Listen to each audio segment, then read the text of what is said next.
हल्लाबोल भारत न्यूजमध्ये आपलं सर्वांचं स्वागत आहे। आगामी विधानसभा निवडणुकीसाठी एआयएमआयएम पक्षाकडून महाराष्ट्र राज्यात 5 उमेदवारांची घोषणा करण्यात आली। त्यामध्ये सोलापूर शहर मध्य या मतदारसंघातून पक्षाचे शहर व जिल्हाध्यक्ष फारुख शाब्दी यांच्या नावाची घोषणा पक्षाचे राष्ट्रीय अध्यक्ष खासदार असदुद्दीन ओवैसी यांनी केली आहे। फारुख शाब्दी यांनी शहर मध्य या मतदारसंघातून 2019 ची विधानसभा निवडणूक लढवली होती।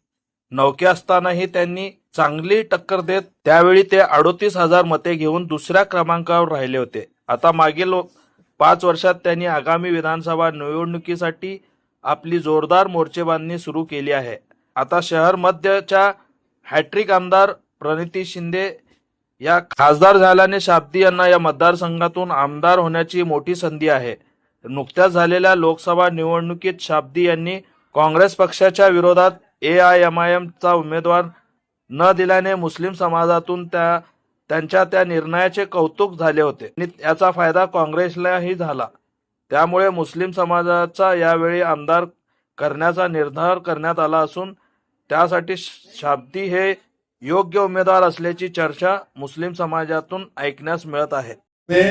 इम्तियाज जलील भी कैंडिडेट रहेंगे इस चुनाव में इंशाअल्लाह ताला। इम्तियाज जलील के साथ मुफ्ती इस्माइल रहेंगे, फारूक शाह रहेंगे और हमारे शोलापुर के फारूक साहब भी रहेंगे और हमारे मुंबई के सदर रईस लश्करिया रहेंगे। तो तुम्हारे को ये 5 नाम दे दिया मैं, ये तो कैंडिडेट रहेंगे हमारे, क्योंकि 2 तो एमएलए हैं, एक मालेगांव से और एक हमारे धुलिया से, तो ये तो रहेंगे। अब और कितने कैंडिडेट रहेंगे नहीं रहेंगे अभी थोड़ा टाइम लगेगा, देखते हैं। आपल्या शहरातील ताज्या घडामोडी पाहण्यासाठी हल्लाबोल भारत न्यूजला सबस्क्राइब करा आणि बेल आयकॉन प्रेस करा।